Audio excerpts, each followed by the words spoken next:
And truly, they have a unique story. I'm sure you heard this story a lot of times. A beautiful friendship, a beautiful relationship. Because Ruth stuck with her mother-in-law, no matter what. And if you be faithful, if you be committed, if you be dedicated, come on now, you will eat the fat of the land.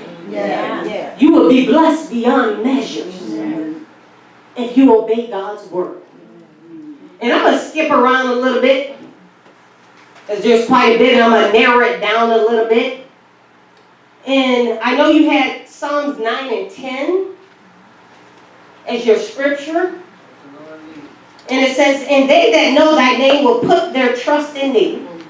For thou, Lord, hast not forsaken them that seek thee. And this goes right along with it. So if you would turn to Ruth, the first chapter. And I'm going to skim. I'm going to skim here, skim there. But I'm going to preach the sermon. Now it came to pass in the days when the judges ruled that there was a famine in the land. And a certain man of Bethlehem, Judah, went to sojourn in the country of Moab. He and his wife and his 2 sons. And the name of the man was Elimelech. And the name of his wife was Naomi. And the name of his 2 sons was Mahlon and Chilion. And the Ephrathites of Bethlehem, Judah, and they came into the country of Moab and continued there. And Elimelech and Naomi's husband died. And she was left in her 2 sons. So Naomi lost her husband. They had got up, and God had told Elimelech to go to a strange land and move his family. And Elimelech was obedient. So he took his 2 sons, and he took his wife. And they went into the land of Moab. All right. And they took them wives of the women of Moab. The name of the one was Oprah, and the name of the other was Ruth. And they dwelt there about 10 years. And Mahlon and Chilion died also, both of them. And the woman was left of her 2 sons and her husband. Now Naomi lost her 2 sons. So first she lost her husband. Now she just lost her 2 sons. Yes. And she was grieved. Then she arose with her daughter-in-law, or daughter-in-laws, I should say, in the plural, that she might return from the country of Moab. For she had heard in the country of Moab how that the Lord had visited his people and given them bread. Wherefore she went forth out of the place where she was, and her 2 daughter-in-laws with her. And they went on the way to return unto the land of Judah. So Naomi decided to go back home. How many know that there is no place like home? I always say Dorothy, when she clicked her heels, she was right. She said there's no place like home. So Naomi wanted to go back home. Familiar territory. Where she knew of her God. Because remember in Moab, they served a different God. Yes. It wasn't the true and living God. It wasn't the God of Abraham, Isaac, and of Jacob. And she wanted to go back to her God. And Naomi said unto her 2 daughter-in-laws, go return each to her mother's house. The Lord will deal kindly with you, and as ye have dealt with the dead and with me. So Naomi was relieving her 2 daughter-in-laws, setting them free that they could stay in Moab and they can remarry. And the Lord grant you that ye may find rest, each of you, in the house of her husband.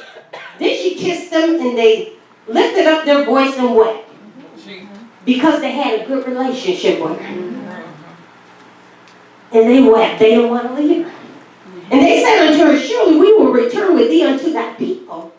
And Naomi said, and turned again, my daughters, why will ye go with me? Are there yet any more sons in my womb, that they may be your husbands? So she didn't want to hold them hostage, because she had no more children to bear. She had no husband. She was of older age. So she was setting them free. Turn again, my daughters, go your way, for I am too old to have a husband. if I should say I have hope, if I should have a husband, and also tonight, and should also bear sons. And she knew this wasn't going to happen. But hope was there. Staying right there by Naomi, and she didn't even know. Hope was there. Expecting those things to happen, even though you can't see them. Having confidence. Yes. Expecting great things. Yes. I'm breaking down hope for you. Amen. It's still alive. Thank God for hope. Hallelujah. Oh God, I thank you. How many know that Jesus, He is our hope of glory? Woo! Hallelujah. I get excited. God, I thank you. Would ye tarry for them till they were grown? Would ye stay for them? And I'm going to skip down, and they lifted up their voice and wept again, and Oprah kissed her mother-in-law. But Ruth clave unto her. Sure did. God always got a ram in the bush. Yes. Oprah left, or Oprah stayed in Moab. But Ruth said, I'm not going to leave you. No. I'm going to stay with you. Yes. That's love. Yes. That's commitment. Yes. That's dedication. God, I thank you. Do we have any committed people in the house tonight? Do we have any dedicated people in the house tonight? Woo, hallelujah, willing to go the distance, no matter what. God, I thank you. You see, God has shown favor with Naomi because her and her husband Elimelech and their sons got up from their land and went to a strange land called Moab. Hallelujah. It was obedient to the voice of the Lord and dwelt there 10 years. Hallelujah. And did what God said. And now Naomi was going back to her homeland. Hallelujah. And you ever heard that you reap what you sow? Yes. Sometimes you hear it in the bad sense, but I'm telling it in the good sense. All right. You see Naomi. And because her and her husband were obedient to the voice of the Lord, God blessed them. That she didn't have to go back to her own land by herself. Somebody went back with her. Hallelujah. You see, Jesus said He'll never leave you nor forsake you. He said, I'll be right there. I'll never leave you alone. And God knew that Naomi, even though she was in sorrow and she was telling them to stay there, that she needed somebody to go with her. No matter what. Through the thick and through the thin. Yes. And women, if you be faithful, if you be committed to the cause of Christ. Men, if you be faithful and committed to the cause of Christ, you will reap the good things. You will reap a great harvest. God, I thank you. And she said, behold, my sister-in-law is gone back unto her people and unto their gods. And we're talking about Ruth here. Return thou after thy sister-in-law. And Ruth said, entreat me, and not to leave thee, or to return from following after thee, or whether thou goest, I will go, and whether thou lodgest, I will lodge. Thy people shall be my people, and thy God my God. And that's where I got my text. I will go.